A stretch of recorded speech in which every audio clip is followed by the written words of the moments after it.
morning student, this is the question number 6 of exercise 6.2 NCERT.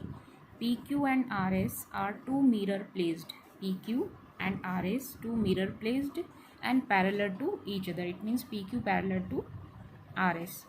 An incident ray AB, PQ is a mirror, so AB is an incident ray. AB strike the mirror PQ, PQ पर वो strike हो रही है और वापस वो क्या होगी, रिफ्लेक्ट होगी. तो BC यहाँ पर AB की क्या है, रिफ्लेक्टेड रे है. So mirror PQ at B, the reflected ray moves along the path BC. जो रिफ्लेक्टेड रे है वो किधर की तरफ टर्न हो गई, BC की तरफ. अब BC अगेन यहाँ पर RS एक मिरर है जिस पर C पर जाकर रिफ्लेक्टेड रे जो है वो यहाँ आकर टकराती है. यानी ये रिफ्लेक्टेड रे अब क्या बन गई, इंसिडेंट रे बन गई. अगेन इस मिरर से रिफ्लेक्ट होके वो किधर जा रही है, वापस रिफ्लेक्ट बैक होके along CD. Prove that AB parallel to CD. हमें ये दोनों लाइंस जो है पैरेलल प्रूव करनी है.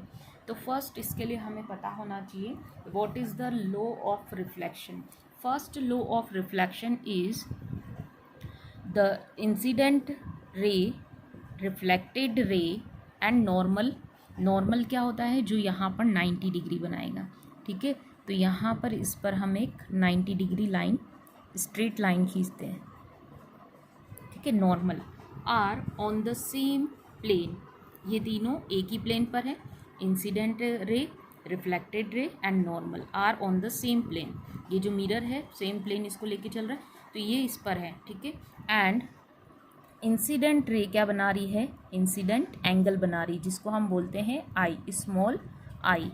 ठीक है, और रिफ्लेक्टेड रे क्या बना रही है, रिफ्लेक्टेड एंगल, इसको बोलते हैं हम स्मॉल आर.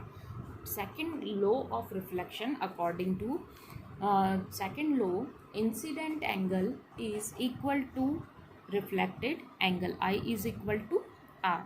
ये हम लेके चलेंगे. ठीक है, तो अकॉर्डिंग टू रिफ्लेक्शन रूल यहाँ आ जाएगा. लो के अकॉर्डिंग हम देख रहे हैं यहाँ एंगल 1, यहाँ एंगल 2. सेम कंडीशन इस पर भी है. यहाँ पर भी नॉर्मल हम बना देते हैं जिससे क्या बन रहा है, एंगल 3 और एंगल 4 बन रहा है. ठीक है, तो एंगल 1 और एंगल 2 और इधर हो गया एंगल 3 और इधर हो गया एंगल 4. अब यहाँ पर हम देख रहे हैं कि एंगल 1 और 2 तो इक्वल है, क्योंकि according to reflection law incident angle and reflected angle are equal. तो ये दोनों तो इक्वल है. इसी तरह से 3 और 4 भी क्या हो जाएंगे, इक्वल हो जाएंगे. तो यहाँ पर ये दोनों तो इक्वल हो गए. अब हम क्या देखते हैं कि ये जो लाइन्स हैं ये क्या है, 90 डिग्री है, परपेंडिकुलर है. तो ये दोनों क्या है, पैरेलल जा रही है. तो एंगल 2 और एंगल 3 यहाँ पर क्या बना रहे हैं, जेड शेप बना रहे हैं. जेड शेप में यहाँ पर ये क्या आ जाएंगे, अल्टरनेट इंटीरियर एंगल. तो एंगल 2 और एंगल 3 भी यहाँ पर क्या हो जाएगा, प्लस इक्वल हो जाएंगे. एंगल 2 और एंगल 3 भी यहाँ पर क्या हो गए, इक्वल हो गए. तो एंगल 2 और एंगल 3 तो हम इसको इक्वेशन में इस तरह से लिख देंगे. ठीक है, तो यहाँ पर मैं इसका सॉल्यूशन बता रही हूँ आपको. तो सबसे पहले ये इसका फिगर आपको ड्रॉ करना है, नॉर्मल भी ड्रॉ करना है. सो ड्रॉ हमने एक तरह से क्या ड्रॉ कर दिया, इसको हम नाम दे देते हैं. इधर तो दे देते हैं नाम, इसको हमने जो ड्रॉ किया है BE, और इधर दे देते हैं CF. ठीक है, BE draw BE and CF normal to the mirror PQ and RS at B and C respectively. तो यहाँ हम क्वेश्चन नंबर 6 का सॉल्यूशन स्टार्ट करते हैं. ड्रॉ सबसे पहले हमने क्या किया, draw BE and CF normal to the mirror PQ and RS at B and C respectively. Then BE perpendicular to PQ and CF perpendicular to RS. Okay, since BE and CF are perpendicular,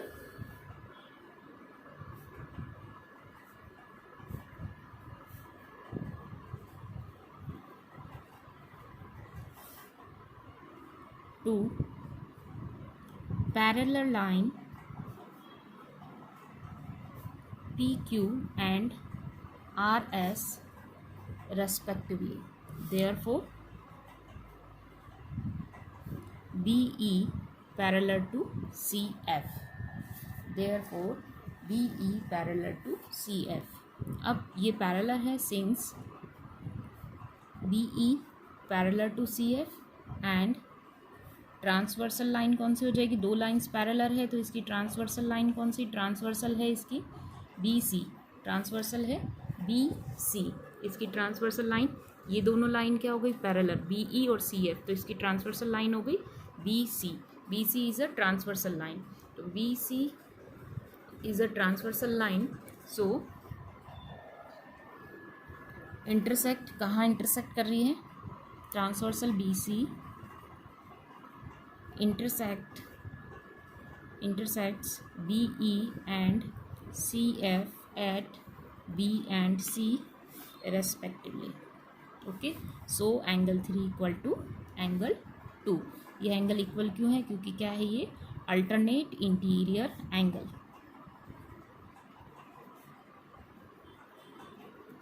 then angle 3 equal to angle 4 and angle 1 equal to angle 2. ये हमने equal क्यों लिया है, क्योंकि ये क्या है 1 equal to 2 क्यों लिया है, क्योंकि incident angle and reflected angle according to law of reflection यहाँ हम लिख देंगे.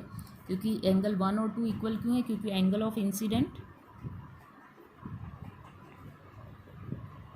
Is equal to angle of reflection. ठीक है, तो ये दोनों इक्वल होते हैं इसलिए हमने इसको इक्वल ले लिया.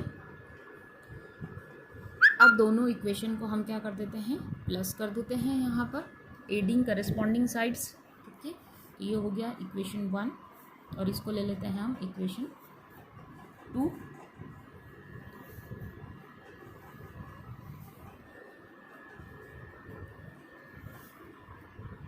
यहाँ आ जाएगा एंगल 3 प्लस एंगल 4 और एंगल 2 प्लस एंगल 1. ठीक है, और एंगल 1 3 और 2 इसके अंदर यहाँ पर क्या हो गया 3 और 2 यहाँ पर क्या हो जाएगा इक्वल है, ये 3 और 2 इक्वल है. और एंगल 1 और 4 यहाँ पर ये एंगल 4 और 1 को हमने यहाँ पर इसमें ऐड कर दिया है.